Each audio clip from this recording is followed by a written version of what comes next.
esse vai ser o segundo podcast aqui do Projeto Comunicá-los, né? Lembrando que a ideia é ter três né, encontros iniciais para a gente apresentar a história da aulas, que foi com o João, esse já está gravado, né? O de hoje, que vai ser um pouquinho sobre qual que é a nossa filosofia de ensino, né?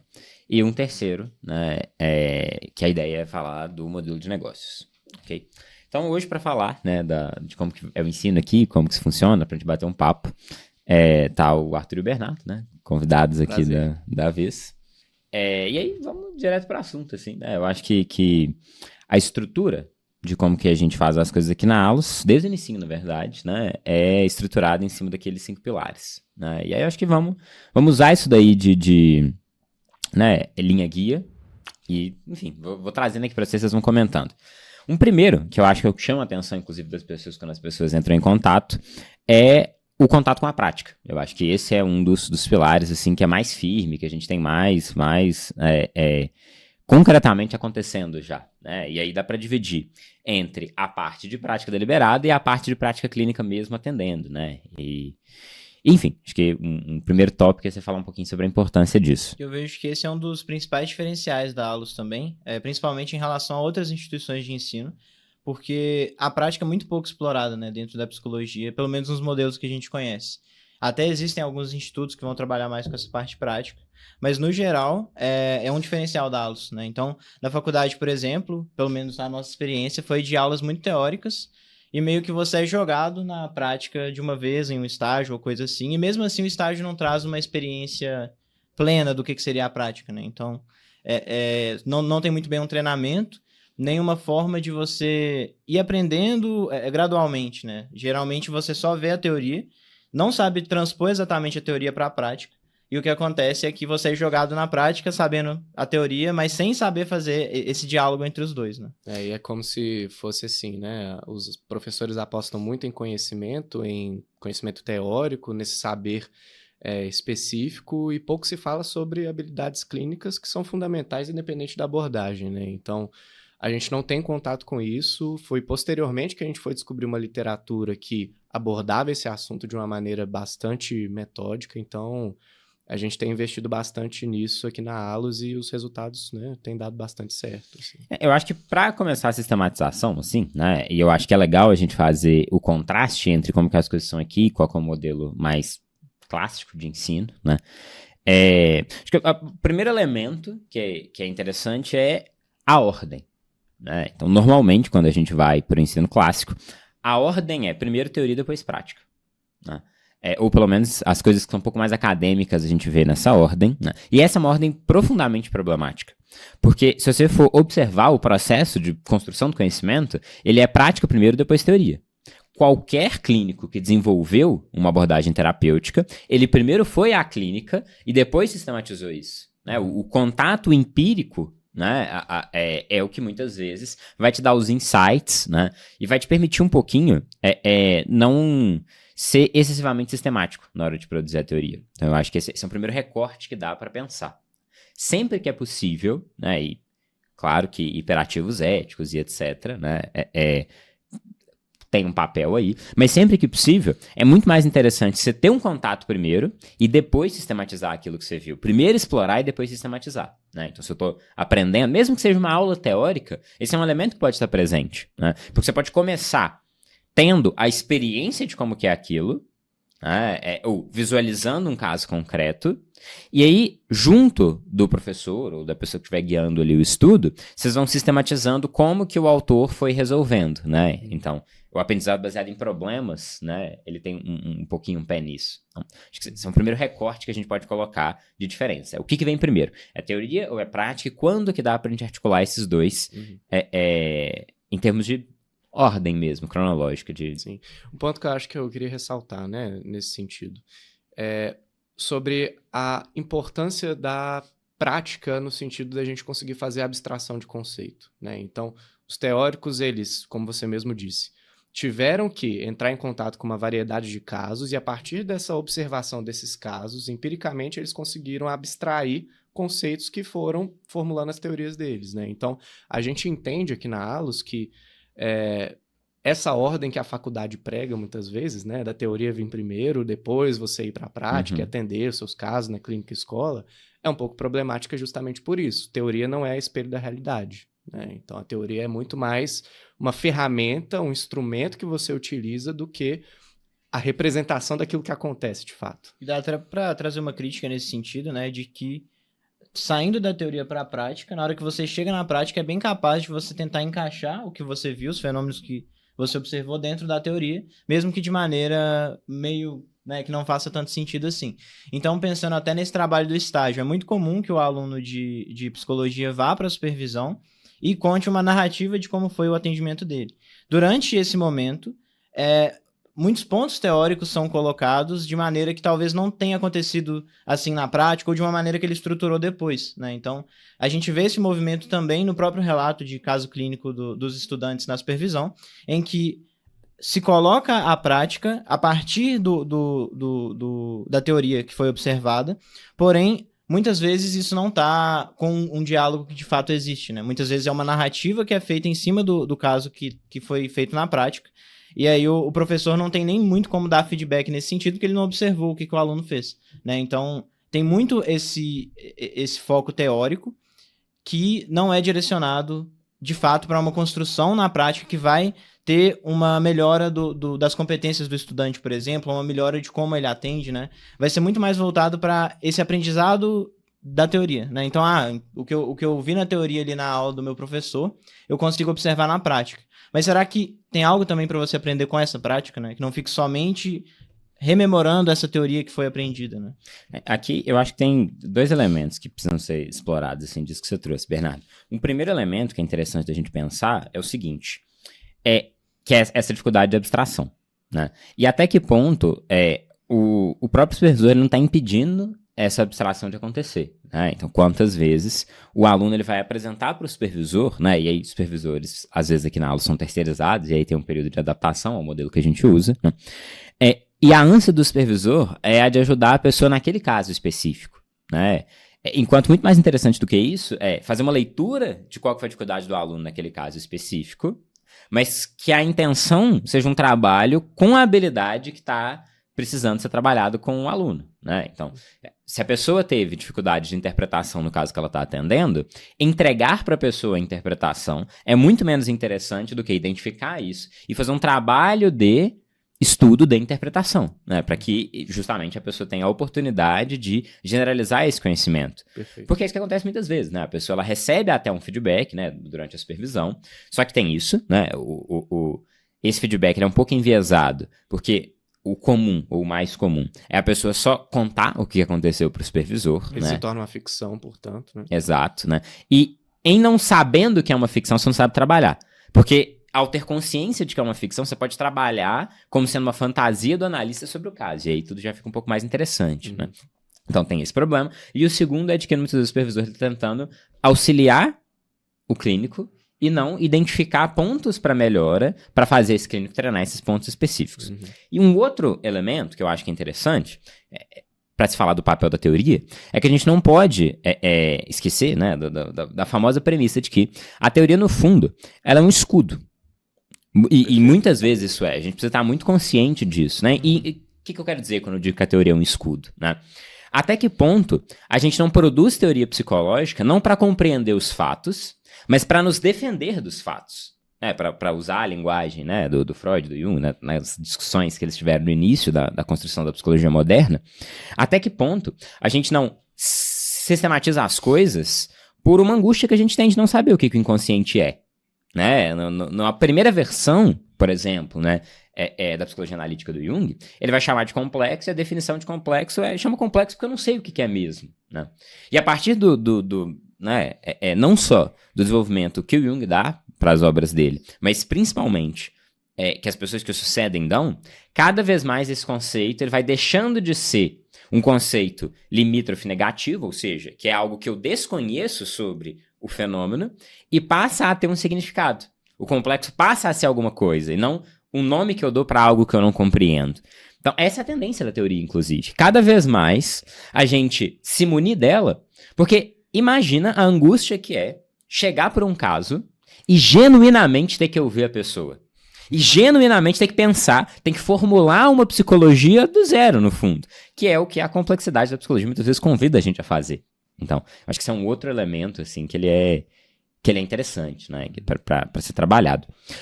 E voltando agora, né, para essa sistematização dessas diferenças do que é teoria e prática, eu acho que é legal a gente diferenciar prática de performance. Okay. Porque eu acho que na literatura, inclusive, de prática deliberada, e esse é um ponto que ele é muito batido, né? Porque aqui a gente estava usando mais ou menos como sinônimo, mas eu acho que é interessante a gente fazer essa distinção vocabular daqui para frente, né? Performance é quando você está, por exemplo, agindo como clínico. Então, apesar do vício de linguagem ser falar que no estágio, quando a pessoa está atendendo, ela está tendo prática clínica, isso não é prática, isso é performance. Sim. Né? O equivalente, para a gente usar a metáfora do esporte, é que a pessoa ela não está treinando, ela está jogando. Né? Eu estou atendendo um cara. Isso não é treinamento. Treinamento é quando eu pego esse sistema complexo, eu entendo onde que eu preciso melhorar, eu uso um exercício específico para melhorar dentro desse aspecto e eu ainda recebo feedback de alguém. Então, uma coisa é praticar a clínica, né? Performar a clínica. Né? Outra coisa é fazer um treino clínico. Então, essas duas coisas são muito diferentes e a gente não vê essa diferença porque muito possivelmente quase nenhum psicólogo do Brasil teve acesso a treino. Sim. A brincadeira que eu gosto de fazer, né, cara, todo mundo concorda que empatia é relevante. Eu nunca vi uma aula de sorriso na faculdade. Né? Então, assim, falando Sim. como se sorrir, mas principalmente colocando as pessoas para sorrir e perguntando para a pessoa se esse foi o efeito que foi atingido. Fala-se muito em psicoeducação, né? Então, um tema que é em alta na psicologia. Por quem teve aula de retórica aplicada à clínica, né? Então, se esses elementos eles não são treinados, no fundo o que você está fazendo é uma constante performance. E vão ter algumas pessoas que a partir da performance vão abstrair e vão conseguir formular preceitos, vão conseguir melhorar. Tanto é que tem gente que, né, joga pelada ali no domingo e vai melhorando, mas a maior parte das pessoas precisa de um treino um pouco mais sistematizado. E é muito estranho ser assim no campo da psicologia, né? Porque se a gente for pensar em várias outras áreas, isso seria um absurdo, né? Então, no próprio futebol, que você deu exemplo, se pega um jogador pra, né, ele melhorar, ser o melhor do mundo e subindo de time, e fala com ele, essa semana você vai treinar a pelada de segunda a sexta. Aí na semana que vem eles passam um cronograma de treino, você vai jogar uma pelada ali com seus amigos e tal. É basicamente o que acontece, né? A gente pode até ter alguns meios ali durante a faculdade que nos ajudam. Então, sei lá, vamos fazer um atendimento em dupla, que aí vai ter alguém fazendo com você, vai te dar um feedback e tal, mas de toda maneira você não treina essas habilidades específicas, né? Você tá indo todo dia pro atendimento e meio que você tá sendo jogado ali, você vai justamente fazer essa performance, né? Você não tá sabendo exatamente o que você está fazendo, né? Você está pegando várias áreas e ferramentas que você já deveria ter construído a partir, né, não só da teoria, que foi o que te foi ensinado, mas também dessas pequenas práticas, para conseguir ter um arcabouço de possibilidades para utilizar na clínica.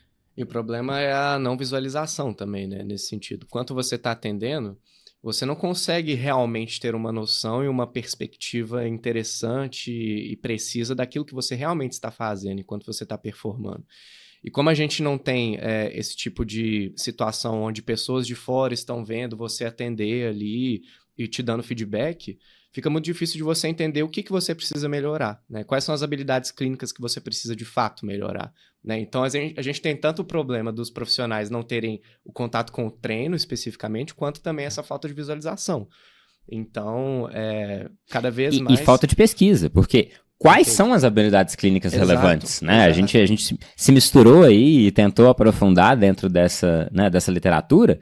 Mas e aí, o que é relevante? Interpretar é relevante? Acolher é relevante? Né? Qual que é o que realmente tem efeito clínico mensurável, né? Ou se não é mensurável, pelo menos a gente consegue formular com um bom grau de segurança de que deveria ser relevante e, portanto, faz sentido a gente treinar. E existe, de certa forma, uma diferença, porque a gente tem bons clínicos, né? A gente só não sabe como que eles se tornaram bons. Então, por exemplo, você... Pode ser que a pessoa estudou a teoria e aplicou aquilo de alguma forma e acabou aprendendo, ou que ela já tem um certo talento para aquilo, né? Então, um exemplo clássico, voltando pro futebol, seria a diferença entre o Cristiano Ronaldo e o Neymar. Exato. Todo mundo fala, né? Cara, o Romário não treinava, ele ia pro centro de treinamento de tarde, ele tomava café e simplesmente marcava todos os gols quando chegava a hora decisiva da partida. E o próprio Jung vai falar muito da importância da personalidade, né? Então, muitas vezes a personalidade salva o terapeuta nesse sentido, porque ele já tem uma certa potência ali para clinicar. Mas, por outro lado, a gente deveria saber quais são essas ferramentas, essas habilidades que deveriam ser desenvolvidas para se tornar um bom terapeuta, né? E é uma coisa que a gente ainda não tem muito bem estruturado, assim, é o que a Alus também vem tentando buscar. Mas é mais ou menos isso, né? Então, beleza, pode até existir o Neymar ali, o cara que ele já é bom porque tem talento, tem uma personalidade ali que serve para aquele esporte, né? Nesse caso, para terapia. Mas também deveríamos criar Cristianos Ronaldos, né? E deixa eu voltar no ponto da visualização, porque eu acho que é importante a gente não perder ele de vista. Né? Uhum. Cara, se você vai entrar para uma aula de pintura, tá? Você nunca vai ter uma aula de pintura com a estrutura que a gente tem de ensino de psicologia. Isso claramente seria um absurdo. Né? Imagina, você entrar lá na aula de pintura, você vai pegar na tinta a partir do 3º ano que você está no curso, né? No primeiro você vai ver ali história da arte, no segundo você vai ver algumas coisas sobre, né, a biomecânica da tintura, você vai entender a parte química das tintas e etc, né? E lá no 3º ano você vai colocar tinta no quadro. Para começar, isso não existe.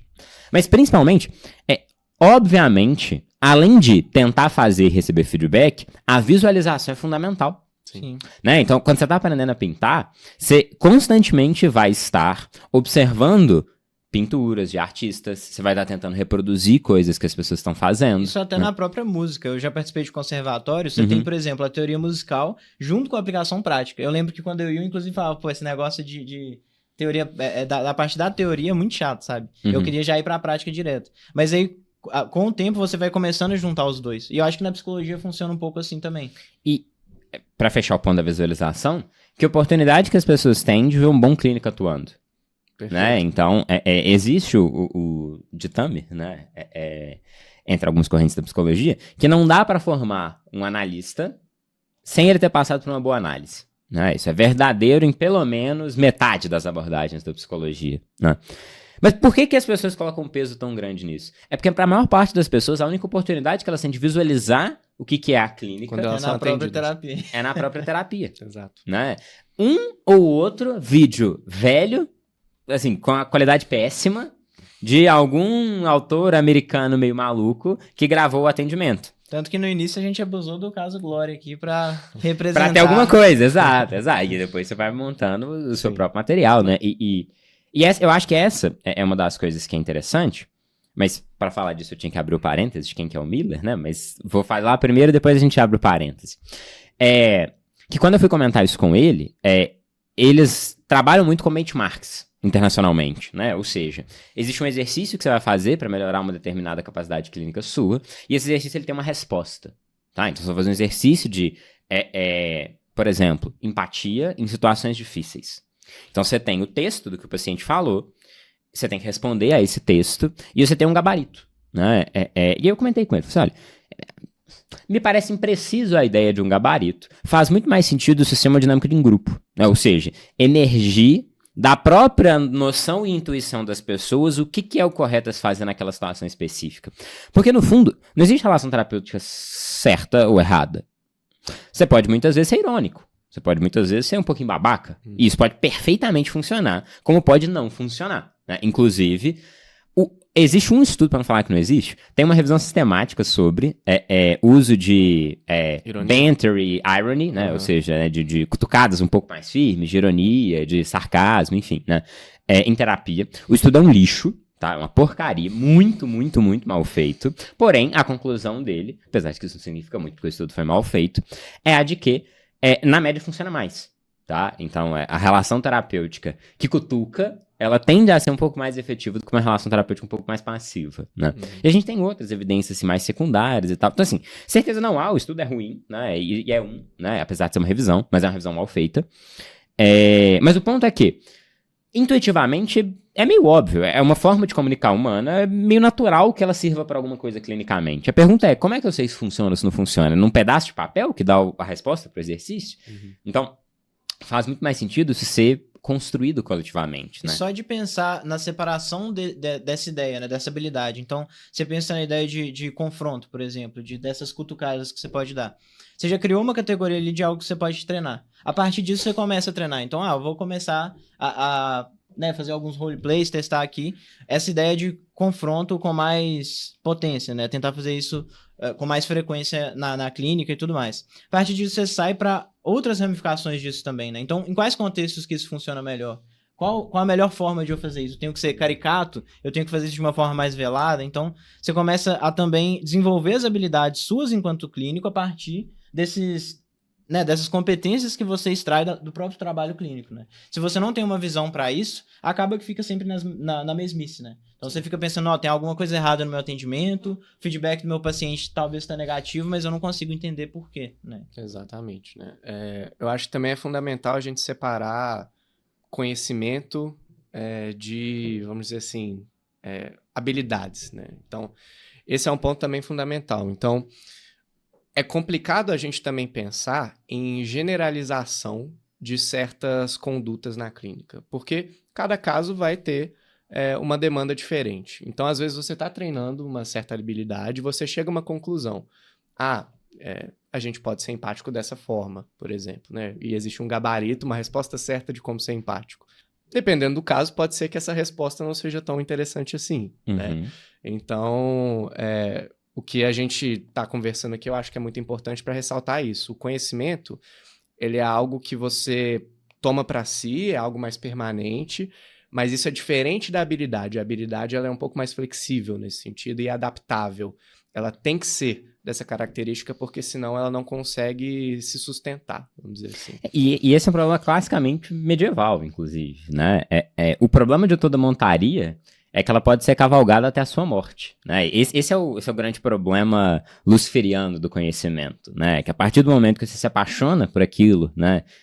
Por aquela certeza, por aquilo que muitas vezes te defende dos fatos, né? E te deixa respirar, num certo sentido, né? Por não precisar começar do zero, né? Isso é apaixonante. O problema da teoria não é que ela não funciona. Muitas vezes o problema da teoria é que ela funciona demais, né? Sim.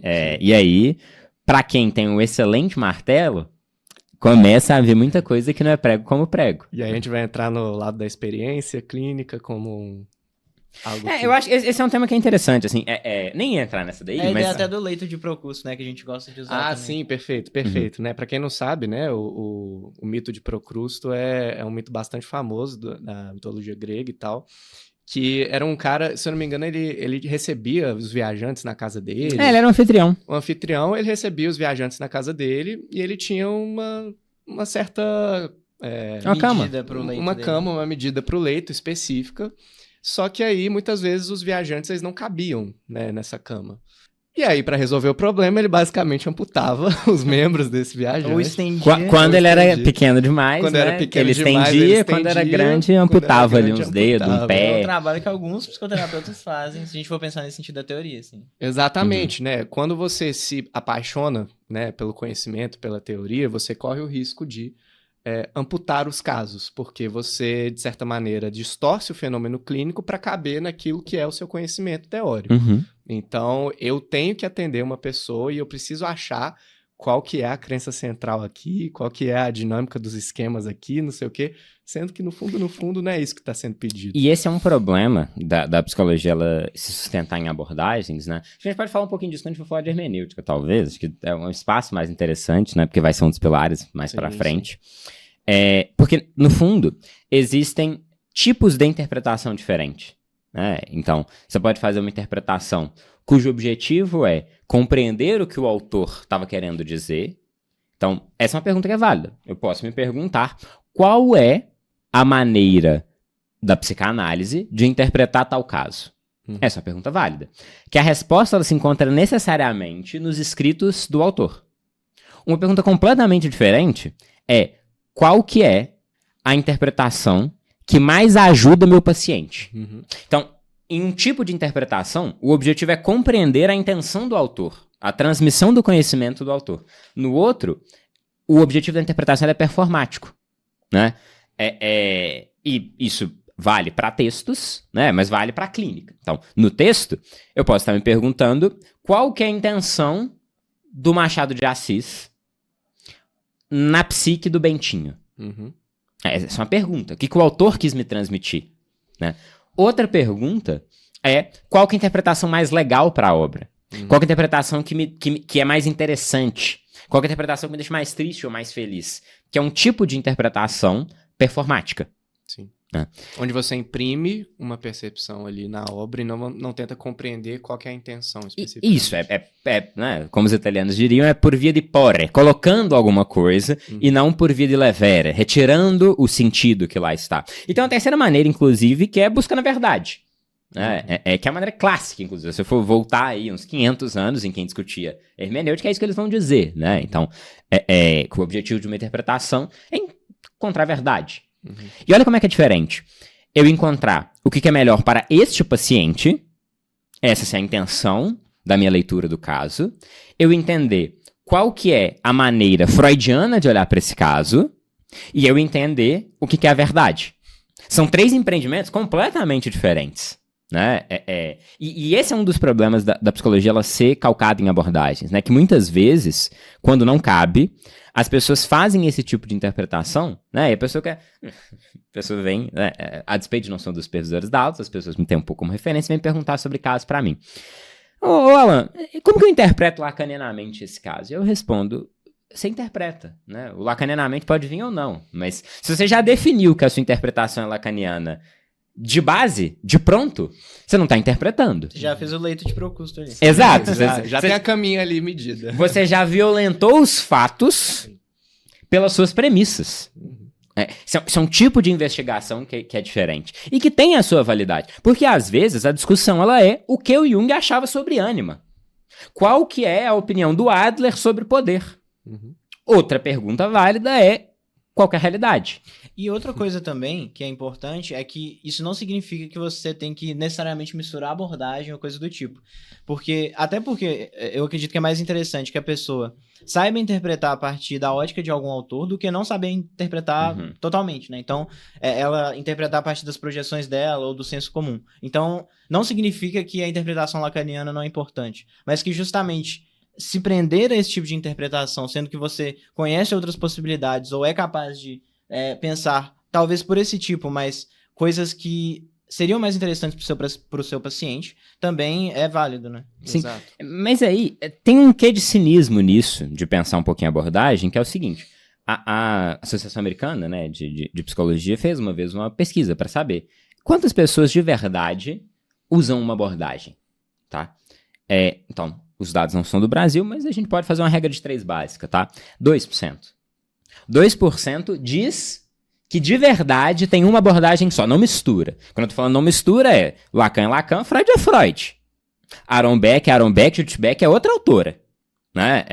Então, Reis, então, nada a ver.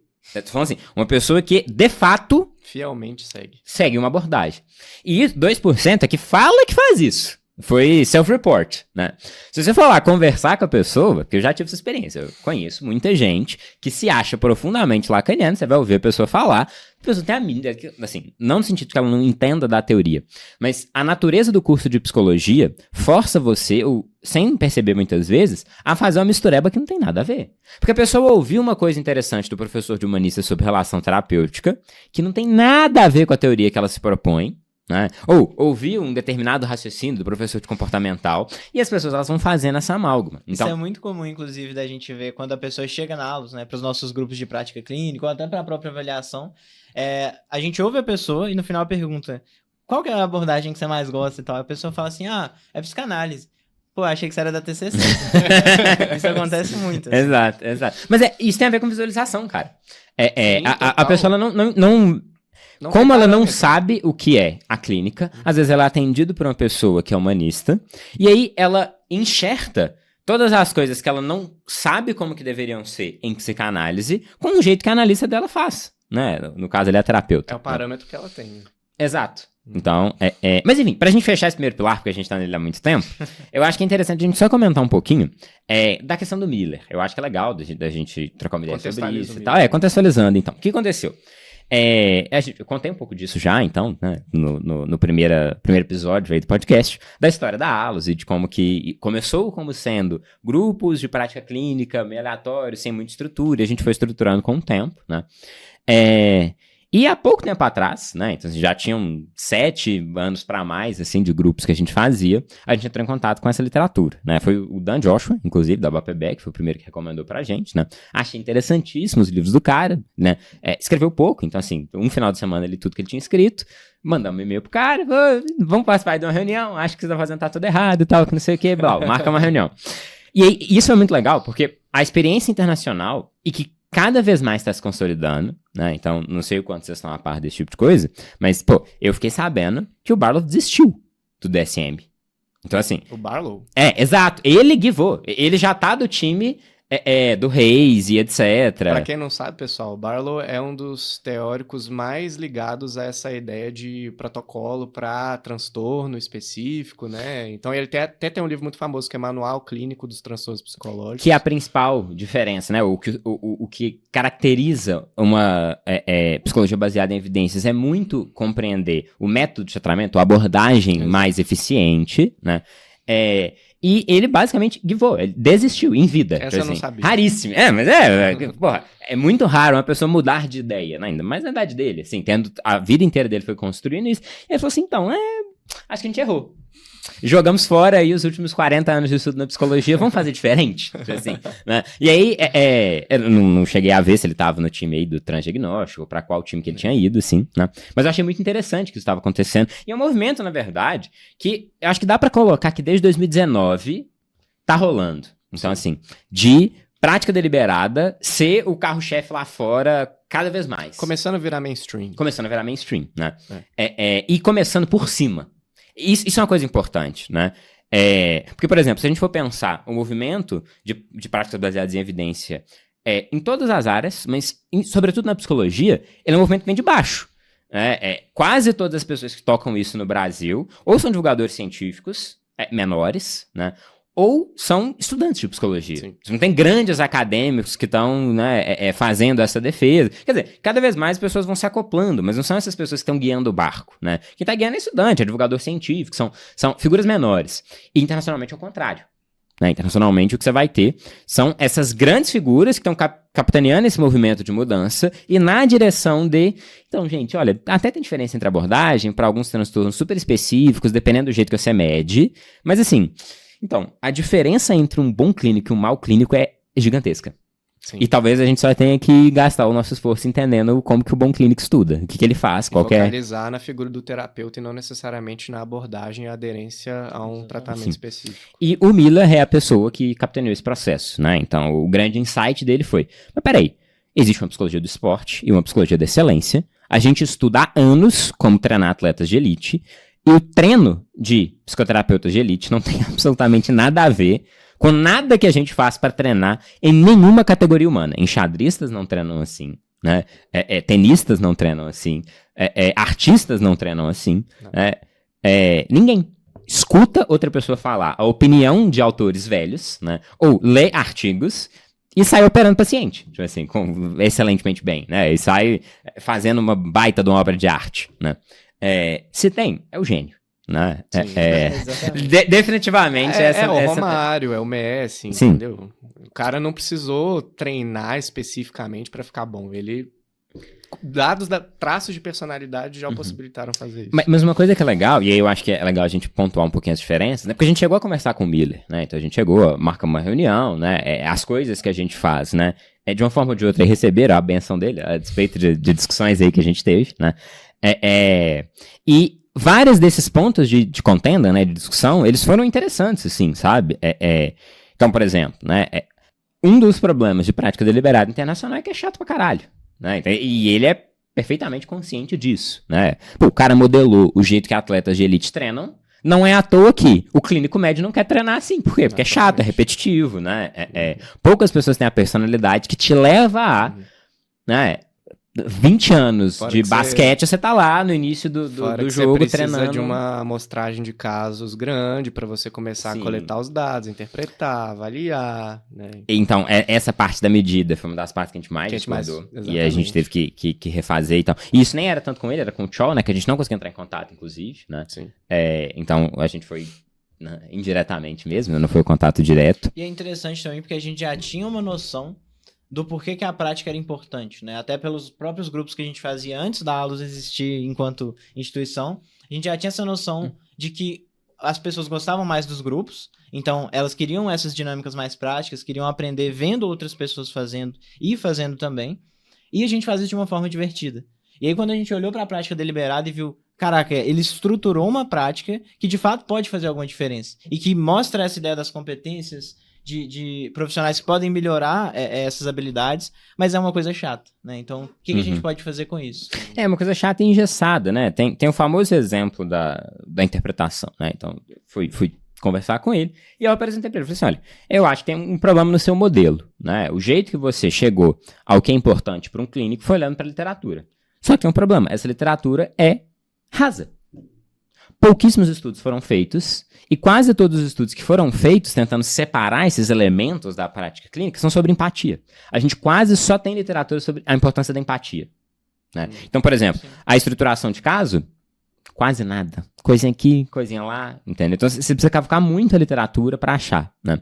E a posição dele, né, é um tanto mais conservadora, foi a de que, olha, se você acha que tem, estuda, publica, uma vez que você publicar, que outras pessoas se interessarem pelo tema, publicarem também, aí a gente tem alguma coisa na literatura, aí eu considero, né?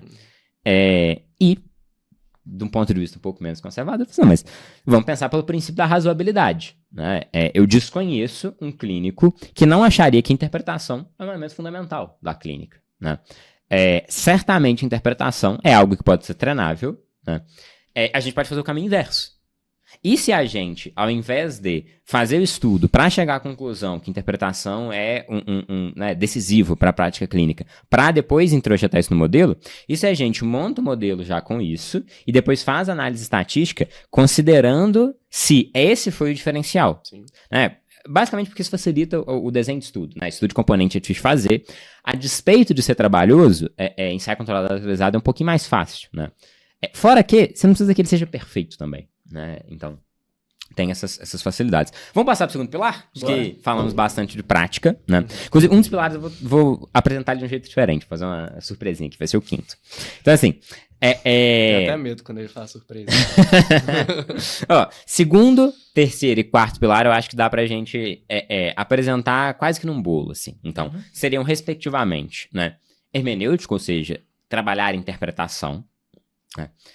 Metodologia científica, ou seja, né, você estar capacitado a produzir, compreender, ler, né, ciência, né? E qual é a terceira? Que tá nessa ordem? Hermenêutica... E epistemologia. Epistemologia, epistemologia. Que te dá um pouco da noção de como que o conhecimento ele é construído, né? E aí, qual que vai ser a lógica um pouquinho, assim, né? E por que eu justificaria que isso daí é tão central quanto prática? Vou começar falando um pouquinho de metodologia científica. Eu acho que esse é o mais fácil de digerir, assim, que é importante. E o mais chato. Depende. Cara, eu gosto muito assim, dessa parte estatística, eu sempre gosto da aula disso, mas... O que eu acho que acontece, assim? Muitas pessoas, elas não têm acesso à psicologia, porque elas basicamente não são letradas em literatura científica. Sim. Então, assim, a pessoa, ela não faz a menor parca ideia de como que se lê um artigo, de fato, assim, né? E aí eu não tô falando necessariamente da qualidade da graduação. Posso falar da qualidade dos professores, né? Então, se você der um artigo ruim, mas não horroroso, para um professor e perguntar qual é o problema desse artigo, a probabilidade dele saber responder é 0. Tá? Porque muito possivelmente esse professor, ele não tem o costume de ler criticamente ciência. Fato, né? E mesmo quem tem, muitas vezes faz isso por uma estética, não tendo um conhecimento um pouco mais profundo do que faz essas coisas serem assim, né? Então, para dar um exemplo bem concreto, eu acho que quase todo pesquisador respeitável sabe fazer uma análise de risco de viés. Isso é uma coisa simples de fazer, uma coisa procedimental, não é uma coisa difícil, né? Agora, se você entregar para a pessoa um artigo e perguntar assim, não, tá, mas e para além da análise de risco de viés, quais são os vieses aí? Tipo, olha para a metodologia e me conta o que tá errado. Né? E por quê? Porque isso envolve imaginar concretamente como que as coisas aconteceram, né? Então, dando um exemplo que a gente criticou, né? Tem uma série de artigos bastante famosos, esqueci o nome do pesquisador agora, mas que eles vão falar sobre encerramento de sessão, tá? A melhor literatura que a gente tem disponível, e ela é uma porcaria, sobre encerramento de sessão. E uma das premissas que ele coloca lá, né, e ele demonstra a efetividade disso, na hora que você vai encerrar a sessão, você deveria rememorar junto com o paciente tudo que funcionou, né? Então, você vai basicamente passar por tudo que aconteceu na terapia, como que ele cresceu, como que isso funcionou e etc, né? Porque isso vai ajudar a solidificar o encerramento, né? E vai tender com que, né, tenha menos recaída e etc. E aí, beleza. Essa era a premissa do cara. Tem uma certa lógica, Sim. tá? Não é uma coisa que é irrazoável, né? E os números comprovam. O impacto é, assim, sensível. Até você para pensar o que aconteceu. Então, o próprio terapeuta, no início, pegou um formulário para uma pessoa que estava querendo entrar no estudo. E aí ele perguntou, olha, a gente está fazendo um estudo aqui e tal, com paciente do tipo X, ok? Você diria que de 1 a 10, o quanto que você está sofrendo disso? E a pessoa querendo ser atendida pelo estudo, de graça, né? Nossa, não tá mal, tá difícil e tal, que não sei o quê. Números artificialmente altos. E aí, ao final do período, né, 8 sessões lá que ele estava atendendo, o clínico vira e fala assim, então, olha só, como é que foi incrível, né, o nosso tempo junto. Você lembra que na primeira sessão você estava assim, que depois você ficou assim, pô, e agora, olha só como é que você melhorou, como é que você tá melhor e tal, que não sei o quê. Ok. Ah, então me conta aqui, de 1 a 10, quanto que você acha que você melhorou? Então, assim, quando você para olhar para a situação concreta de como que a coisa foi feita, o estudo é uma porcaria, assim, não faz sentido nenhum, né? O clínico coletar esse dado logo após a última sessão, e ser o clínico que coleta, Exato. Né? Só que para você entender esse problema, você precisa imaginar a situação e como que isso aconteceu, né? E isso é fazer leitura crítica. Sim. Né? E isso é, no fundo, tipo assim, conseguir elaborar e ler criticamente artigo científico, né? Então tem a parte estatística, tem a parte, né, um pouco mais técnica do processo. Nesse caso, o cenário ideal seria que nem a pessoa soubesse que esse seria o objetivo, né, da pesquisa, demonstrar satisfação e coisa do tipo, e também que o próprio psicólogo não fosse quem fosse medir, mas tivesse outra pessoa para ir lá e medir, né, pro estudo, para não ter esse viés, né? Cegamento e efeito Hawthorne são coisas difíceis de contabilizar na psicologia, tá? Mas aí eu acho que tem duas coisas que são fundamentais, porque aí, já tô entrando um pouquinho no campo da hermenêutica, né? Mas assim, eu acho que tem dois elementos que no caso específico desse autor, que eu esqueci agora, para dar um exemplo mais concreto, né? Mas é um dos amigos do Miller, inclusive. Fazem diferença. O primeiro é que ele não apresenta no artigo isso como sendo um viés relevante. E aí, velho, tem cheiro de malcaratice, tipo assim, sabe? Se o cara não... Porque é natural da linguagem do artigo científico você dizer das limitações do que você tá produzindo, entendeu? Então, assim, ele não ter colocado isso pesa um pouco. Então, esse é um ponto. E o segundo eu acho que é muito mais excusável, né, aceitável, quando o estudo é pequeno, ou quando não tem grana, ou quando é um laboratório pequeno. Esse é o maior especialista no assunto, né? O estudo, ele é grande, tá? O estudo, ele gasta dinheiro com muita coisa, sabe? Então, assim, porque tem coisa que é cara pra cegar, tem coisa que é mais difícil de fazer, mas eu acho que, assim, quando você vê um cara que tinha a capacidade de fazer isso e não fez, eu acho que é um agravante grande, assim, pra você pensar a validade. E tem um outro problema. Depende do que você tá medindo. Porque, olha só, se ele estivesse medindo e a mensuração que ele usasse fosse quantidade de corte no braço, por exemplo, tô analisando aqui, né, automutilação, e a minha medida para automutilação é quantidade de corte no braço. A probabilidade do efeito Hawthorne ser relevante, né, que é esse efeito do paciente ele querer dar uma moral pro terapeuta. Modular o comportamento com a presença de um observador. Perfeito, é o jeito mais técnico de dizer. É pouco provável que isso tenha um impacto numa medida tão concreta quanto quantidade de corte no braço. Sim.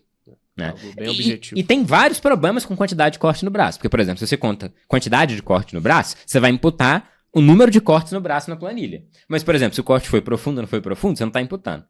Né? Ou então, se a pessoa não cortou o braço, se ela, sei lá, mordeu a língua. Né? Então, várias outras maneiras. Então, assim, toda medida tem um problema. A questão é que, nesse caso, tá muito direcionado o problema na medida com aquilo que você está medindo. Você está medindo, assim, como fazer um bom encerramento.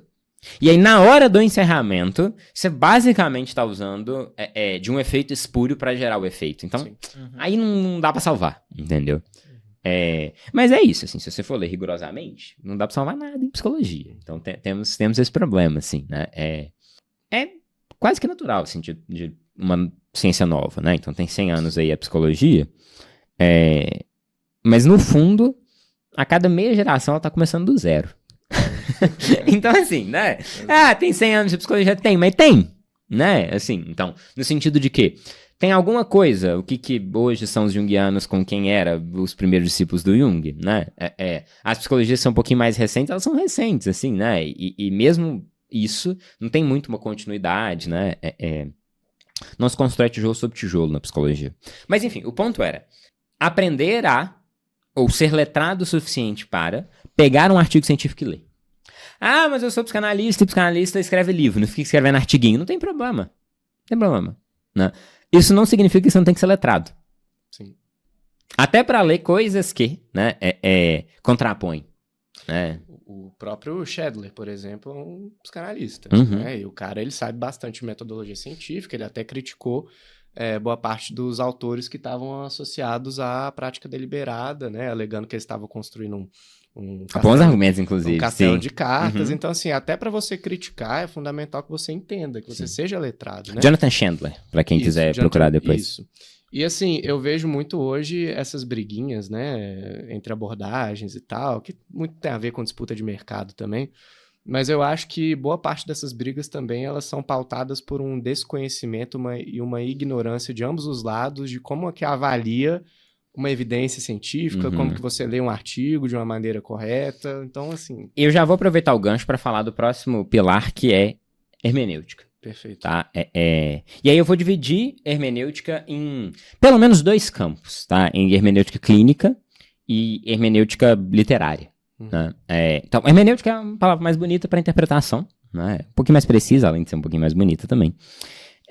E o primeiro ponto, que é esse da hermenêutica literária, eu diria que é quase uma vaidade minha, né? A insistência de que isso é fundamental. É porque, pra mim, isso que você fala é inaceitável. Cara, uma pessoa tá formada pela ALUS e ela não lê Lacan porque ela não consegue. Porque a maior parte das pessoas não consegue, né? Eu tenho o desafio aqui da ALUS, né? Inclusive, pra quem quiser aí tentar. 1000 platôs. Exato, 1000 platôs. Terceiro capítulo, quem a Terra pensa que é? Lê as 6 primeiras páginas e me conta sobre o que o texto é. Não é um texto do Lacan, é um texto do Deleuze. É um texto do Deleuze, né? Mas é um outro autor que escreve igual gente, que escreve bem, né?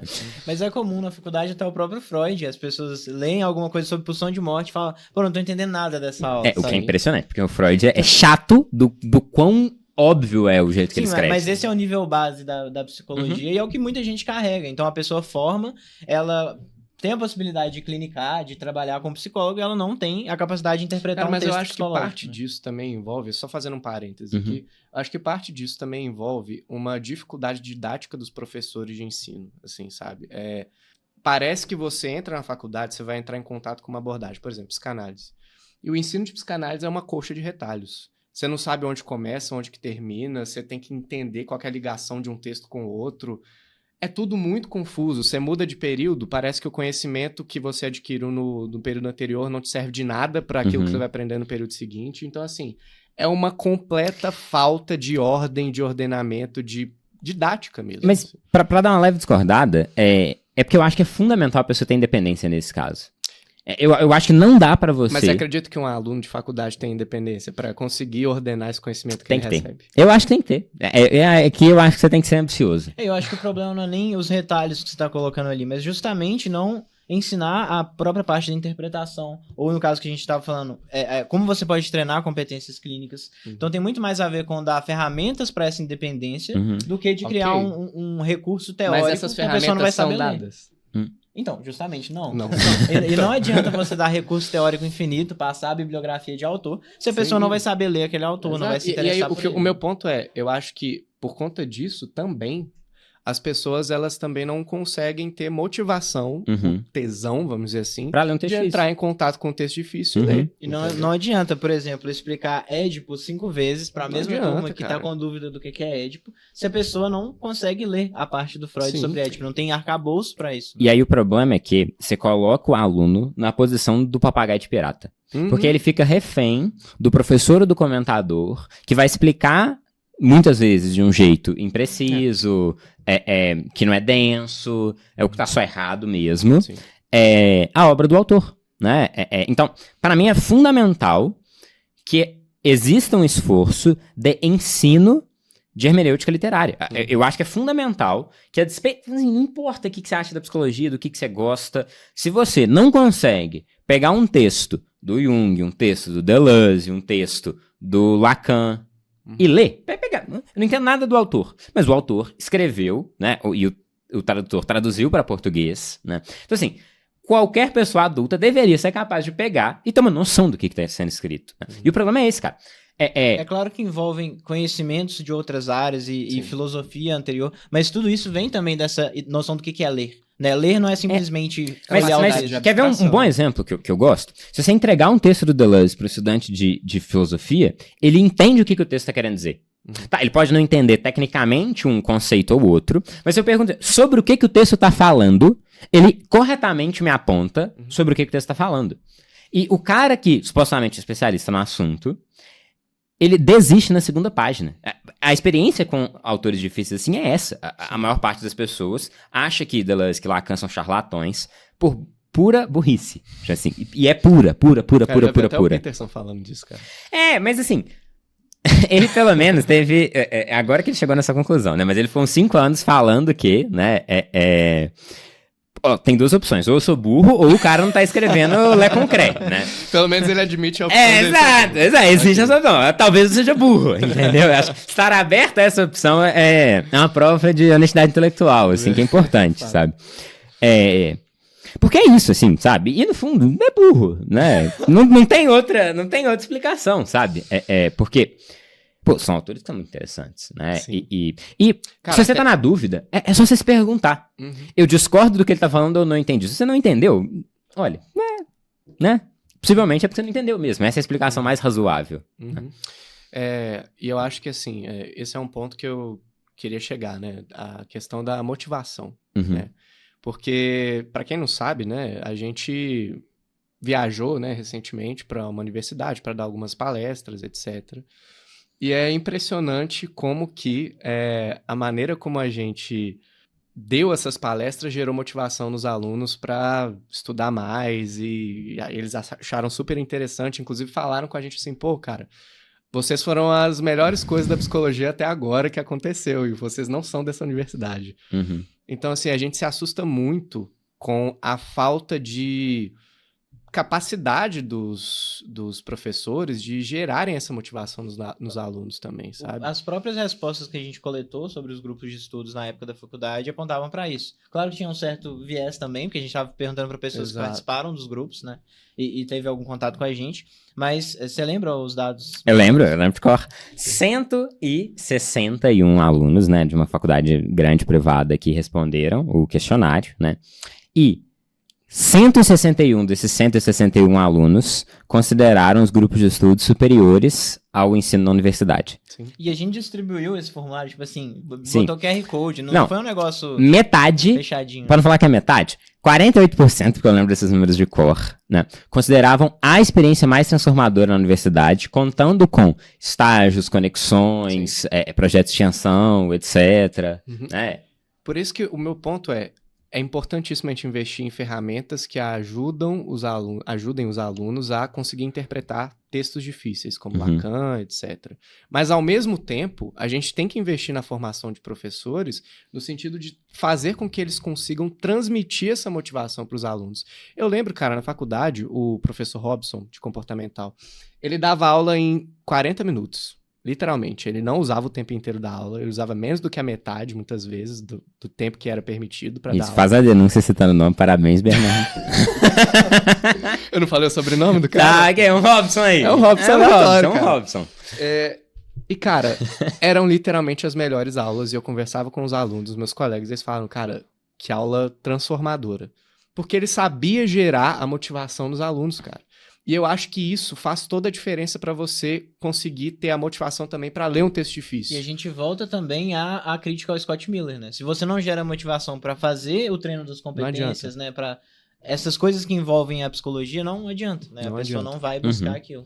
Vamos fechar esse pilar, então. Falei um pouquinho dessa capacidade interpretativa literária, ou seja, do mesmo jeito que eu preciso ser letrado em metodologia científica para conseguir consumir o conteúdo da psicologia que é produzido em artigos, né, que foi produzido aí nas últimas décadas, eu também preciso ter uma competência hermenêutica para ler os textos dos clássicos na psicologia, né, para bem lê-los, né, sem precisar de ficar usando muleta, né, que muitas vezes mais atrapalha do que ajuda.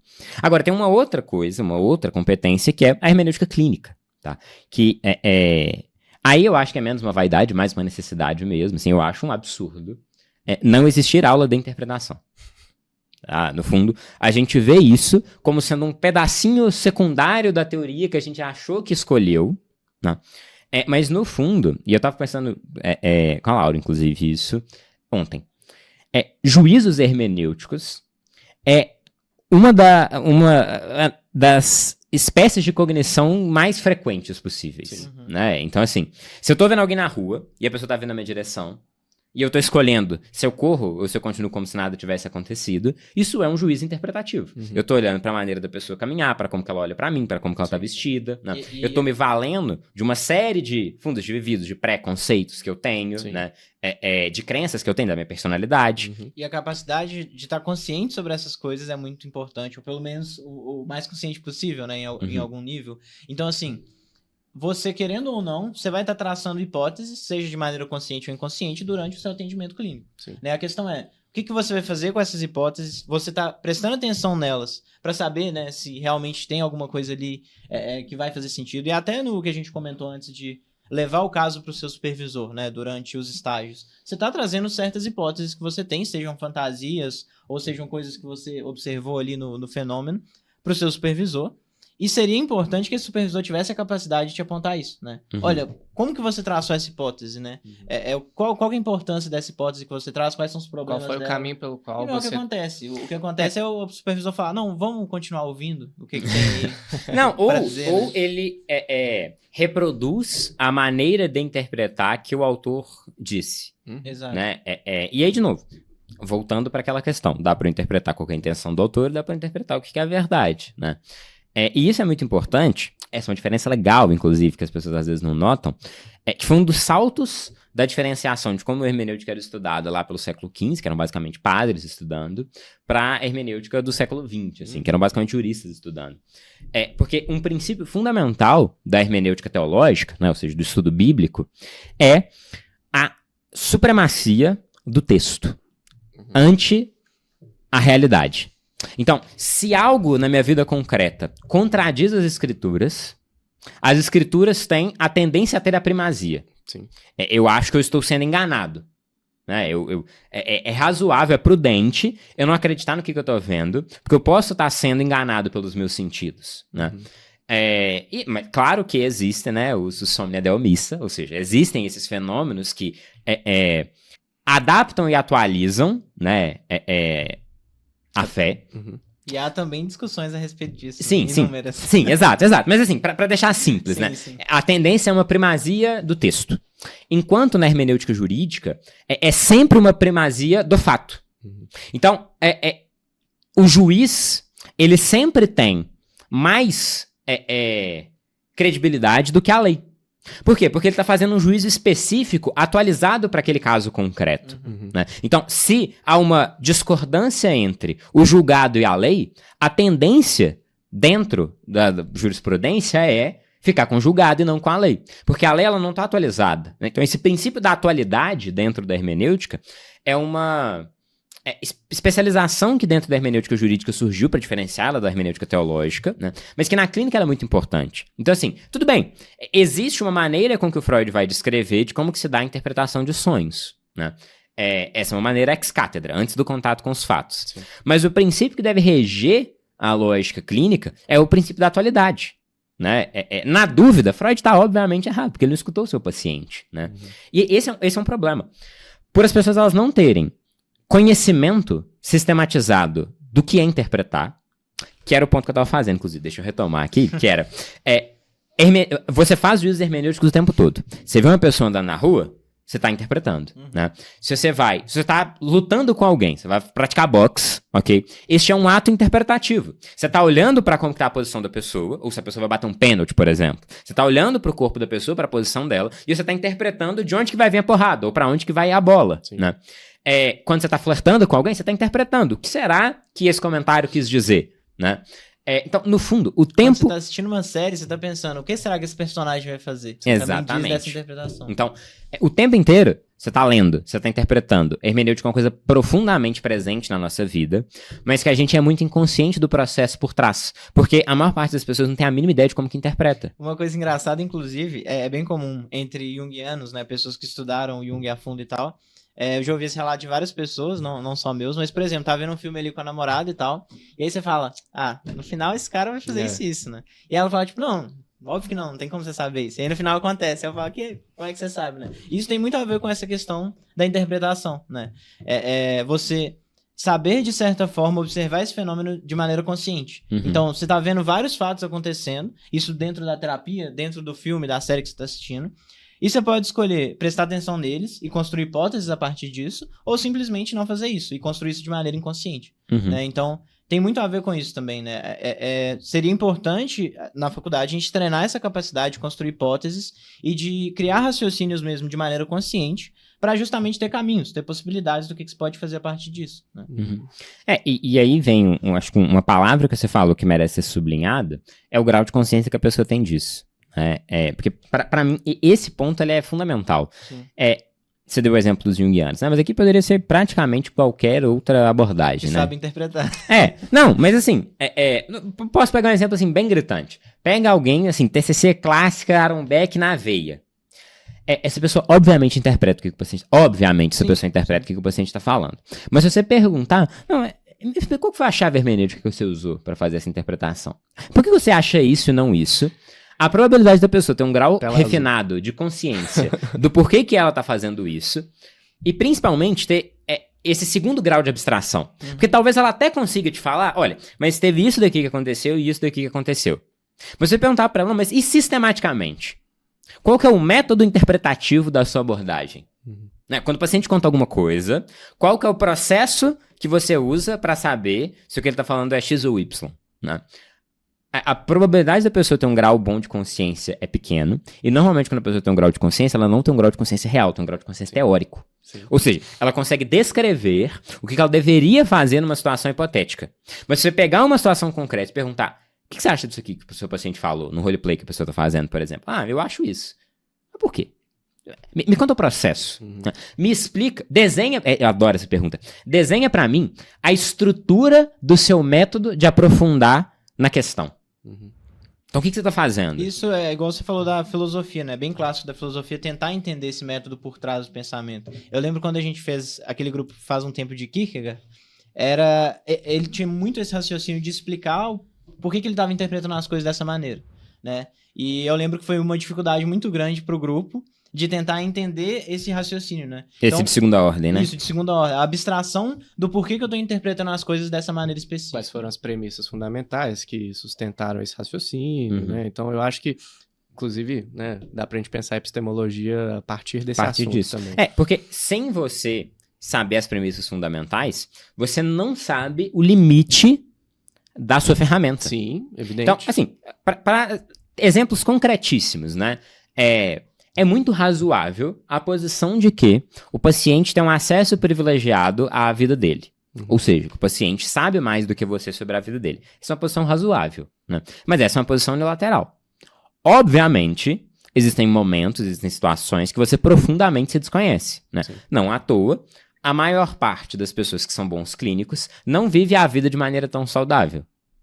Por quê? Porque uma coisa é você saber, outra coisa é você aplicar na sua vida. Então, muitas vezes, você é profundamente inconsciente, né?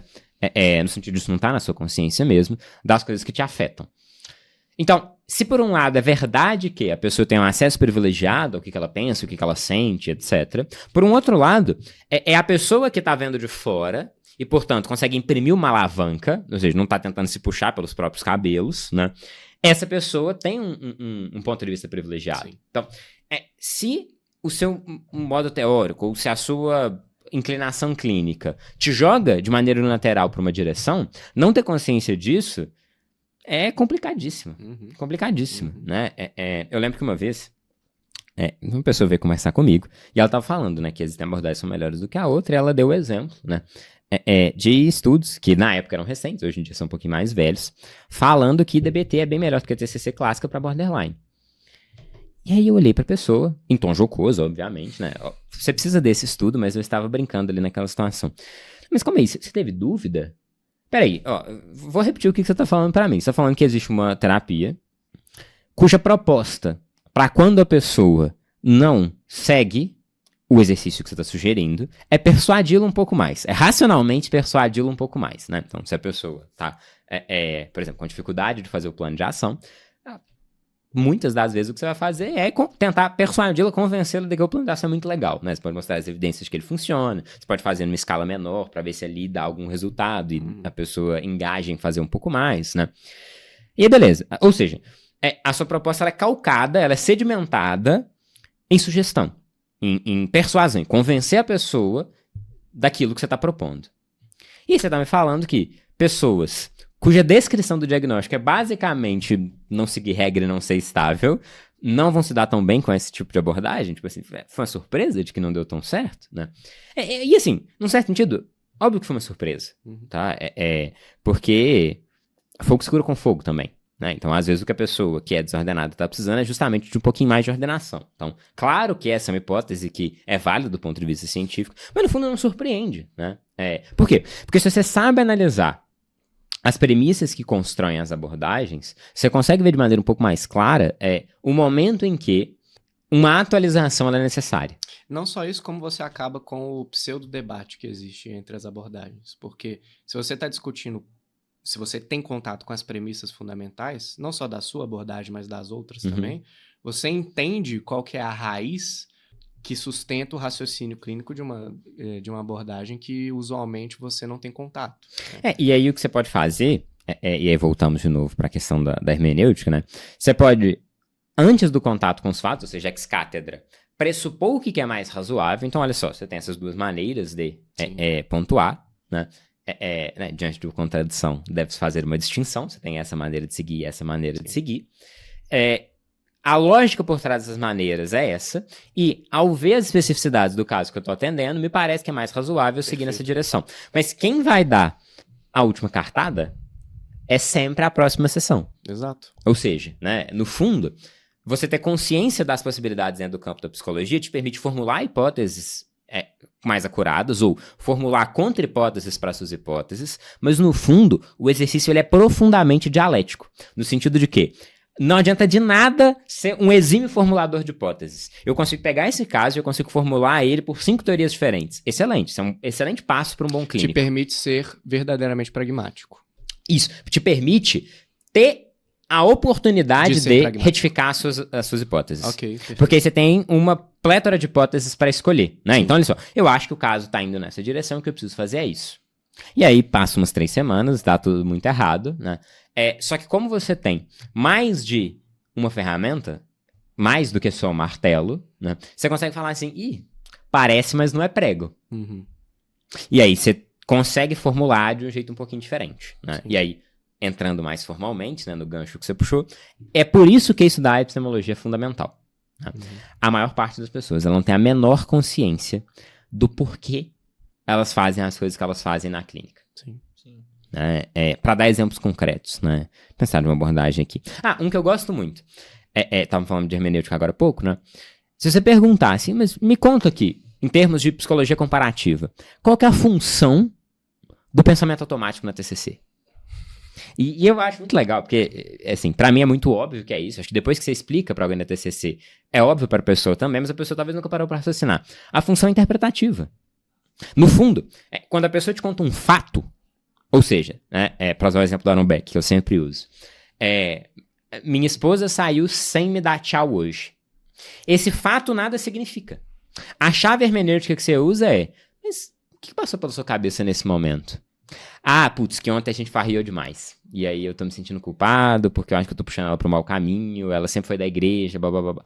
Agora eu sei o que isso significa. A partir do pensamento automático, eu tenho uma chave hermenêutica para significar a situação. E é muito importante ter a noção desses momentos, né? Eu, de novo, trago os grupos da aula de prática clínica, que é muito comum também de acontecer com as pessoas de... por exemplo, vai atender ali, minha abordagem é psicanálise, vou atender um caso aqui. Aí tem um roleplay, e a pessoa fala, e você pensa, não, esse ponto aqui é legal. Você que tá de fora assistindo, né? Não, esse ponto aqui é legal. Não, esse ponto aqui dá pra explorar também. Você vai anotando. E no final a pessoa dá uma acolhida ali, encerra o atendimento, e você fala, cara...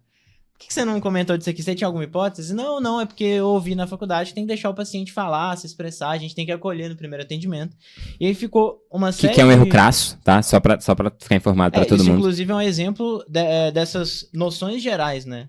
Que você tem e que justamente se você tivesse mais ferramentas, você saberia que existem outras possibilidades, né? O acolhimento não é algo ruim, a priori, né? Ele tem, sim, a sua importância, mas você tem outras possibilidades, como, por exemplo, questionar o paciente, confrontar e várias outras coisas. Que você vai ver se cabe ou não no primeiro atendimento, né? Mas, enfim, tinha uma série de hipóteses que poderiam ser traçadas ali, e a pessoa não só não percebeu essas hipóteses, né? Então, o paciente falou algo que, tipo assim, assustava do tanto que aquilo era irônico, por exemplo, ou do tanto que aquilo era uma contradição em relação ao resto do discurso dele, e o terapeuta simplesmente não percebeu, né? E, além de não perceber, ele não achou que essa hipótese era razoável, né? De perceber coisas no primeiro atendimento.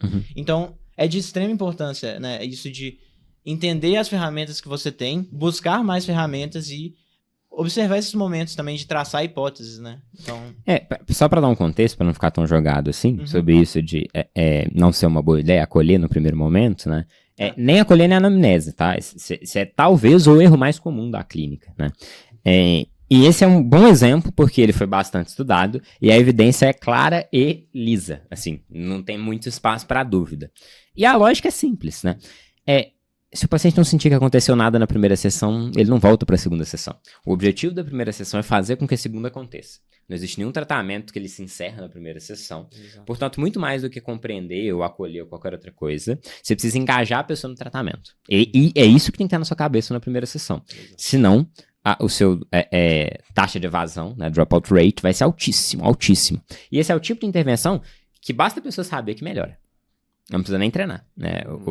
A melhora é expressiva, a partir do momento que você informa para a pessoa. Olha, eu sei que na faculdade o professor te falou que você precisa entender antes de intervir, mas deixa eu te contar, isso é só mentira. Assim, não tem, assim, lógica nenhuma, não tem evidência nenhuma para isso. E as pessoas que fazem isso perdem o paciente adoidado. Que não é um problema financeiro, se você estiver, né, estruturando a sua clínica, mas é um problema clínico, né? Se o paciente não está tratando com você porque ele não gostou da primeira sessão, o problema é a sua primeira sessão. Mas, enfim, o ponto disso que você estava falando, né, aproveitando o parênteses que você abriu, da consciência das ferramentas que você tem, é de ter essa consciência comparativa. Sim. Né? Então, isso que eu estava falando, né? Então, o objetivo do pensamento automático é interpretativo, né? O ato falho tem a mesma função. O ato falho, estruturalmente, do ponto de vista da construção da teoria, tem a mesma função do pensamento automático. Inclusive, e aí as pessoas, elas... que é uma boa dica, inclusive, não misturar a teoria, tá? Em regra, a teoria ela foi feita como um fim ali mesmo, é um sistema fechado de hipóteses, de construções. De pressupostos específicos. Exato. Diferentes. E normalmente as pessoas misturam a coisa errada, porque faz mistureba. Então assim, vou ter a postura clínica da psicanálise, mas sou da TCC. Não faz sentido nenhum, tipo assim, né? Então você tá fazendo ali, né? Se colocando, aliás, saindo do lugar do mestre, para ocupar, né, fazer o quarto de giro e entrar na posição do analista, quando a sua terapia funciona por sugestão, e, portanto, é a posição de mestre que você precisa ocupar. Então, assim, misturam coisas que não fazem sentido, quando coisas que podem ser perfeitamente misturadas, né, e a maior parte das pessoas não sabe, porque não entende como que a teoria se constrói, né, mas, por exemplo, ato falho pode existir em TCC? Pode. Sim. Tá? Enquanto hipótese interpretativa. E ela tem a mesma função, entraria no mesmo lugar que entraria um pensamento automático. Tá? Além disso, a própria técnica, né? Então, assim, o fato de você ter, por exemplo, um viés cognitivista não necessariamente te impede de aplicar técnicas de outras abordagens também. Mas aí tem uma questão. O jeito que você aplica a técnica, muitas vezes ele precisa variar, e se você não entende qual que é a lógica da abordagem, esse é um problema. Perfeito. Desde que você pode aplicar a técnica de outras abordagens, desde que você entenda como encaixá-la na sua formulação de casos. Isso volta de novo naquele problema da abstração hermenêutica, né? De você ter essa capacidade de abstrair uma segunda camada ali além do pensamento inicial. Então, você está observando o seu paciente, por exemplo, trazendo uma tristeza, mas meio velada, né? E aí você, beleza, tem esse dado. Aí você já pensa, tá, então eu vou confrontar ele com essa tristeza, por exemplo. Isso não passa por essa abstração que é importante. Então, o que é importante você pensar? Tá, eu tenho essas ferramentas, né? Percebi que ele tá com uma tristeza velada, eu posso confrontar ele, escutar um pouco mais. Então, você tem várias outras possibilidades e é importante ter essa capacidade de discernir entre elas, né? E é importante também que entender que ao longo do tempo você vai cada vez menos fazendo juízos conscientes sobre isso, né? Acho que essa é uma das coisas que as pessoas elas não entendem direito. Fazer um atendimento soar natural e não robótico é a consequência de muita estrutura e não de pouca estrutura. Sim. Se você tem um atendimento pouco estruturado, ele é só um atendimento ruim. É o excesso de estrutura, é o excesso de conhecimento, é quando isso transborda, que isso fica automático ao ponto do que você nem repara que você está usando essa estrutura. Perfeito. É igual passar a marcha do carro. Né? Enquanto você estiver consciente de qual que é a marcha que você tem que escolher, você não está nem dirigindo. Sim. Você está passando marcha. Né? O ato do dirigir propriamente dito, né, ele é uma suprassunção do passar de marcha, né? Uma suprassunção de todos os atos específicos que você tem que fazer. Então, eu acho que esse tipo de cognição de segunda ordem consciente, que olha, eu tenho essas opções, o que eu faço nesse caso? É natural que assim comece, mas a tendência é que quanto mais você abraçar a estrutura e quanto mais você tiver prática com isso, conhecimento técnico, etc. Mais natural isso fica ao ponto de que você simplesmente faz. Sim. E uma posição terciária que é muito importante também é você rever isso que já está acostumado, né? Até... esse é o ponto mais complicado, né? E o mais importante, talvez, importante. Né? Que você constrói essa estrutura, você já sabe o que você tem que fazer, mas aí chega um caso, você já sabe, isso daqui é tal coisa. Tá decidido. Que é o problema Só que uma da hora você experiência. pode quebrar a cara, né? E aí vem a importância de rever o que você já aprendeu também. E para dar um exemplo super concreto desses de comparação com teoria, pessoas, né, mais recentes de psicologia baseada em evidência estão super animadas com medir progresso do paciente de sessão a sessão. Né? Como se isso fosse, assim, a novidade, a revolução clínica, e faz muita diferença, tá? Sim. A pessoa só se esquece de que, na verdade, isso acontece desde o início da psicologia, o nome disso chama observação clínica. Sim. Então, esse é um jeito de medir. Um jeito de medir é você perguntar, e aí, de 1 a 10, como é que tá a sua família, como é que tá as suas relações interpessoais, como é que tá com a sua namorada, faz uma lista dessas coisas, monta os números, plota num gráfico. Isso é um jeito de fazer. Outro jeito de fazer olha, observa. E não tem jeito certo e errado. Cada um é legal por um motivo. Quando você tá perguntando pra pessoa, de 1 a 10 como que você tá se sentindo, qual que é o problema do 1 a 10? Essa avaliação de um fator qualitativo, que é como que a pessoa está se sentindo, por meio de uma métrica quantitativa, perde muito da riqueza. Sim. Então, você perguntar como ela sofre, te dá muito mais dados do que perguntar o quanto ela sofre de 1 a 10. Mas se, por exemplo, o seu objetivo é plotar isso num gráfico para mostrar o desempenho da pessoa, aí o número faz muita diferença. Sim. Né? Então, depende muito do para que você está usando, Sim. né? E toda decisão incorre em vieses, né? Se não é o viés da escala, é o viés da sua observação, né? E aí, eu acho que uma posição razoável, fácil de explicar, porque tem posições melhores, mas essa é uma posição razoável, fácil de explicar, é o famoso por que você tem 5 sentidos. É fácil enganar a sua visão, é fácil enganar o seu paladar, né? É fácil, né? Se você estiver vendado e estiver tocando alguma coisa, você não entende exatamente o que é aquilo que você está tocando. Mas assim, se você cheirou, se você lambeu, se você tocou, e tá parecendo que aquela coisa é porque possivelmente é, né? Então, assim, quando você triangula e não se mede tudo a partir de um mesmo viés, a solidez do resultado é muito maior. Então, no fundo, quem não usa instrumento quantitativo de medição de sessão em sessão tá tirando o olfato. Mas quem não faz observação clínica qualitativa, tá tirando a visão. No fundo, o que você quer é não fazer uma coisa só. Porque se você faz toda a sessão a mensuração do exato mesmo jeito, na verdade você está incorrendo no mesmo tipo de viés. E aí, isso é contraditório. Porque quanto mais instrumentos você usa, mais viés você está introduzindo. Mas você está alterando a qualidade do viés. Porque o viés ele passa a ser multilateral e não unilateral.